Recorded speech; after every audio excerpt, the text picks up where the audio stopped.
അപ്പോൾ പ്രിയപ്പെട്ടവരെ, നമ്മൾ ഒരു ചക്ക എരിശ്ശേരിയുടെ പരിപാടി നടത്താം.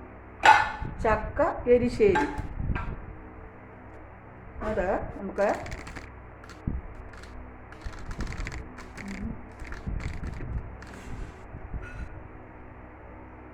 അപ്പോൾ ചക്ക ചെറിയ കഷ്ണങ്ങളാക്കി നോക്കി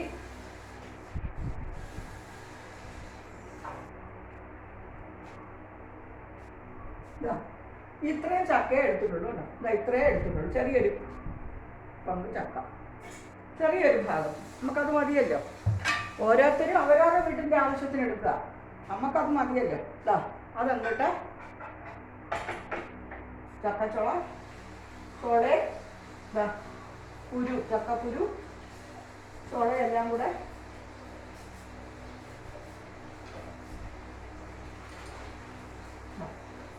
ചക്കച്ചുള കുരു, മടല് വേണ്ട കേട്ടോ. ആവശ്യത്തിന് ഉപ്പ്, ഒരല്പം മഞ്ഞൾപ്പൊടി, ഒരല്പം മുളക് പൊടി, ആവശ്യത്തിന് വെള്ളം. നിലക്ക വെള്ളം വേണം. എരിശ്ശേരിയാണ്. ഇവിടെ കുറച്ച് ലൂസായിട്ടാണ് എരിശ്ശേരി ഉണ്ടാക്കുന്നത്. ഇനി നമുക്ക് കത്തിക്കാം.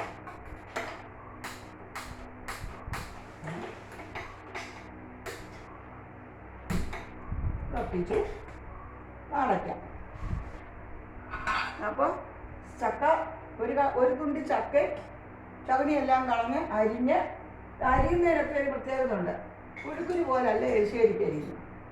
ചക്കക്കുരു ചക്കയും കൂടെ അങ്ങനെ അരിഞ്ഞ് നിറക്ക വെള്ളം ഒഴിച്ച് ഉപ്പും മഞ്ഞൾപ്പൊടി ആവശ്യത്തിനിട്ട് ഗ്യാസ് കത്തിച്ചു. കുക്കറിൽ വെച്ച് നമ്മൾ ഒരു 2 സ്റ്റീം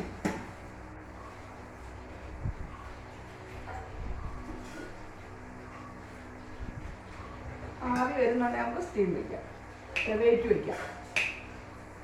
ഇത് അരി അടുപ്പത്ത് കഴുകുക. ചോറിനുള്ള അരി. പിന്നെ അതെന്തോ ആയി നോക്കട്ടെ.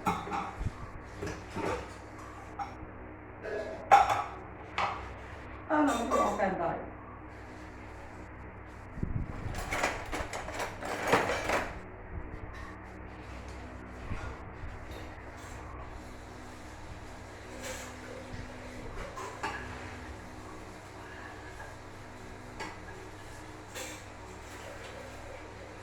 അരി എന്തോ നോക്കട്ടെ.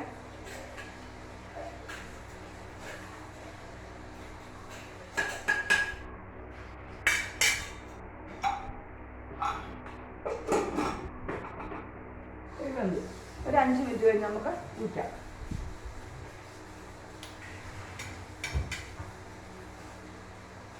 ഇത് ഒരു 2 സ്റ്റീം വന്നു കഴിയുമ്പോൾ ഇത് ആവ് പോകുമ്പോൾ നമ്മൾ തുറന്നിട്ട് ഇതിലേക്ക്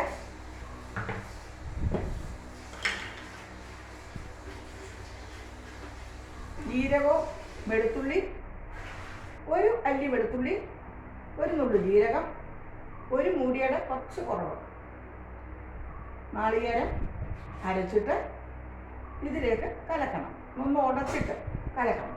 കലക്കിയിട്ട് നമ്മൾ ചെറുതായിട്ടൊന്ന് ചൂടാകുമ്പോൾ തിളക്കരുത്, ഓഫാക്കണം. അതിനുശേഷം നമ്മൾ കുറച്ച് നാളികേരം, ഇത്രയും മതി. ഇത്രയും നാളികേരം നമ്മൾ വെളിച്ചെണ്ണ ചീനിച്ചട്ടിയിൽ ഒഴിച്ച് ചൂടാകുമ്പോൾ 2 വറ്റൽമുളക് 2ആയിട്ട് പൊട്ടിച്ചതും, ഒരു പിടി കടുകും, നല്ലോണം പൊട്ടും. കറിവേപ്പില ആവശ്യത്തിനിട്ട്, കറിവേപ്പില കൂടുതലിടണം. കറിവേപ്പില ആവശ്യത്തിനിട്ട് അത് പൊട്ടുമ്പോൾ ഈ നാളികേരം നമ്മൾ അതിലേക്കിട്ട് ചുവക്ക വറുത്തെടുക്കണം. ചുമക്കണം, ചുവപ്പ് നിറമാകണം, കരിയരുത്.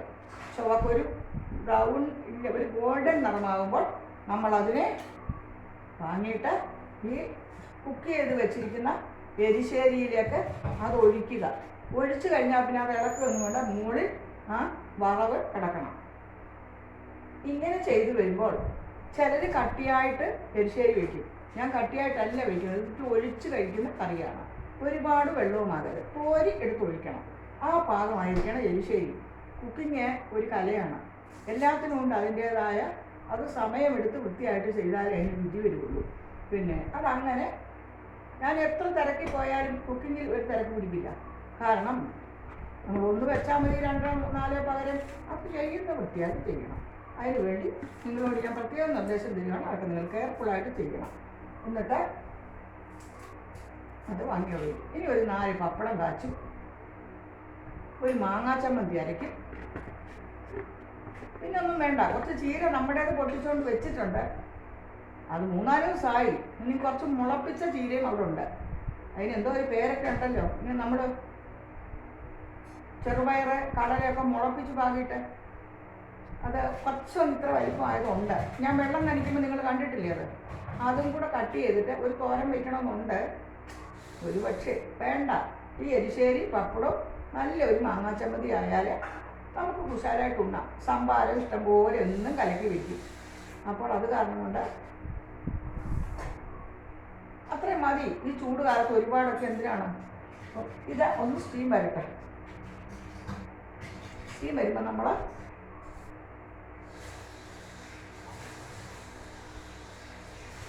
സ്റ്റീം വരട്ടെ.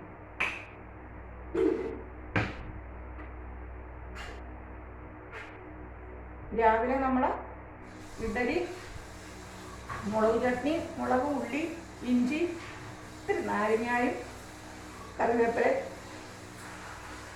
എല്ലാം കൂടെ ഉപ്പ് നന്നായിട്ട് അരച്ചെടുത്തതാണ് രാവിലത്തെ മുളക് ചട്നി. നിങ്ങളെ ഞാൻ കാണിച്ചു.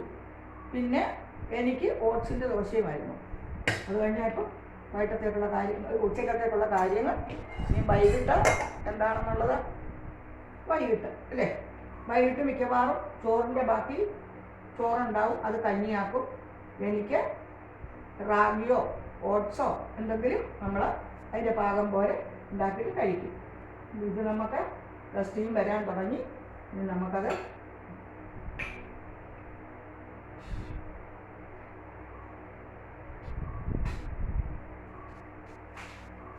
പച്ചമാങ്ങ ചമ്മന്തി അരിക്കുന്നത്.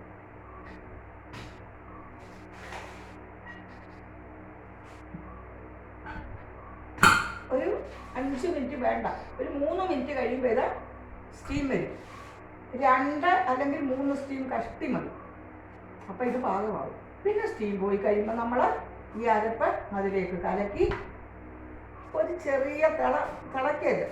തിള വന്നില്ല എന്നുള്ള പരുവത്തിൽ അതിനെ ഓഫാക്കിയിട്ട് ഈ ഇതാ കറിവേപ്പില, വറ്റൽമുളക്, നാളികേരം, കടുക് ഇത്രയും കൂടെ വറുത്ത് ഇതിലേക്ക് കൊട്ടുക. ചക്ക എരിശ്ശേരി സൂപ്പറാണ്. ചക്ക എരിശ്ശേരി വളരെ എരിശ്ശേരികളിൽ ഏറ്റവും രുചികരം ചക്ക എരിശ്ശേരിയാണ്. ഒരു പപ്പടവും കൂടെ നല്ല കോമ്പിനേഷനാണ്. മാങ്ങാ ചമ്മന്തി മതി. ചേന എരിശ്ശേരി വയ്ക്കാം, കായ എരിശ്ശേരി വയ്ക്കാം, പിന്നെ ചക്ക എരിശ്ശേരി വയ്ക്കാം. അങ്ങനെ ഒരുപാട് തരം എരിശ്ശേരികൾ നമ്മൾ ചെയ്യാറുണ്ടല്ലോ. അതിൽ ഏറ്റവും ബെസ്റ്റ് ചക്ക എരിശ്ശേരിയാണ്. അത് വറുത്തിടുന്നതിലാണ്, വറവിലാണ് അതിൻ്റെ രുചി കിടക്കുന്നത്. വറവ് ആവശ്യത്തിന് മൂക്കണം, എന്നാൽ കരിഞ്ഞു പോവുകയും ചെയ്യരുത്. അങ്ങനെയൊക്കെ മൂക്കാതിരുന്നാലും അതിൻ്റെ ടേസ്റ്റ് പോകും. അപ്പോൾ ഇന്നത്തെ വിഭവങ്ങൾ ചക്ക എരിശ്ശേരി, പിന്നെ മാങ്ങാ ചമ്മന്തി, പപ്പടം, ഇതൊക്കെയായിട്ട് നമുക്ക് കുശാലാക്കാം. നാളത്തേക്ക് കുറച്ച് ചക്കക്കുരു ഇരിപ്പുണ്ട്. ഈ ചക്കക്കുരു നാളെ നമുക്ക് ചക്കക്കുരു മാങ്ങയും കൂടെ കൂട്ടാൻ വയ്ക്കാം. അത് ഞാൻ നാളെ കാണിക്കാം. ഇതൊക്കെ എല്ലാവരും ചെയ്യുന്നത് തന്നെ. എങ്കിൽ പോലും കുക്കിങ് ഓരോരുത്തരും ചെയ്യുമ്പോൾ ഡിഫറൻ്റാണ്.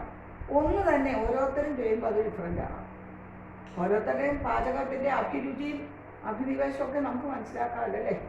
പിന്നെ അപ്പം നാളെ അതാണ് ഈ ഇപ്പോഴത്തെ സന്ദർഭത്തിൽ എനിക്ക് നിങ്ങളോട് പറയാനുള്ളത്. As A teacher, as A mother, as A woman, നമ്മളെല്ലാവരും ഈ ലഹരിക്ക് എതിരായിട്ട് പോരാടാൻ ശ്രമിക്കണം. നമ്മൾ കുട്ടികളെയൊക്കെ പ്രത്യേകം ശ്രദ്ധിക്കണം. ഒരു അഡോളസെന്റ് സ്റ്റേജ് എന്ന് പറഞ്ഞാൽ കുട്ടികൾ ഏതിലേക്കും വഴിതിരിയാനുള്ള ഒരു പ്രായമാണ്. അതുകൊണ്ട് കുട്ടികളുടെ മേൽ നമുക്ക് എപ്പോഴും ഒരു ജാഗ്രത ഉണ്ടാകണം. പ്രത്യേകിച്ചും അമ്മമാർക്ക്. അമ്മമാരാണല്ലോ അവരുടെ കൂടെ കൂടുതലും. അധ്യാപകരും അമ്മമാരും പിന്നെ മാതാപിതാക്കളോ എല്ലാവരും തന്നെ, ബന്ധുക്കളെല്ലാവരും തന്നെ. സമൂഹത്തിന് ഇതിൽ വലിയൊരു സ്ഥാനമുണ്ട്. നമ്മുടെ രാജ്യം ലഹരി മുങ്ങി കിടക്കുകയാണ്. നമ്മുടെ ചെറുപ്പക്കാരെല്ലാം ലഹരിക്ക് അടിമയാണ്. എല്ലാവരും കൂടി 100% അല്ല പറയുന്നത്, ഒരു വിഭാഗം. ആ ഒരു വിഭാഗം മതി ബാക്കിയുള്ളവരും കൂടി നശിപ്പിക്കാൻ. അതുകൊണ്ട് നിങ്ങളെല്ലാവരും വളരെ ശ്രദ്ധിക്കുക. ഇത് ഗവൺമെൻറ്റിനോടൊപ്പം പോലീസ് ഡിപ്പാർട്ട്മെൻറ്റിനോടൊപ്പം നമ്മൾ സമൂഹവും കൈകോർത്തേ മതിയാവൂ. ഇനിയും നമ്മുടെ അലംഭാവം വിചാരിച്ചാൽ നമ്മുടെ നാടില്ലാതാകും. ഒരുപാട് അശുഭകരമായ വാർത്തകൾ അനുദിനം നമ്മൾ കേട്ടുകൊണ്ടിരിക്കുക അല്ലേ? അപ്പോൾ അതുകൊണ്ട് നിങ്ങളെല്ലാവരും അതിനൊക്കെ എതിരായിട്ട് പ്രതികരിക്കണം. നമ്മുടെ യുവതലമുറയെ, വളർന്നു വരുന്ന തലമുറകളാണ് ഇനി നമ്മുടെ രാജ്യത്തിൻ്റെ സമ്പത്ത്. അത് വിപത്തായി മാറാതിരിക്കാനുള്ള എല്ലാ മുൻകരുതലുകളും നിങ്ങളും എടുക്കണം. ഇത് നമുക്കിനി ഒരു 3 സ്റ്റീം, 2 കഷ്ടി 3 സ്റ്റീം വരുമ്പോൾ ഓഫാക്കി ഈ അരമ്പും ചേർത്ത് നമുക്ക് പാകത്തിനുള്ള ഗ്രേവിയായിട്ട് കടുക് താളിച്ച്, കടുക് താളിക്കാൻ മീൻസ് നാളികേരം വറുത്തിടണം.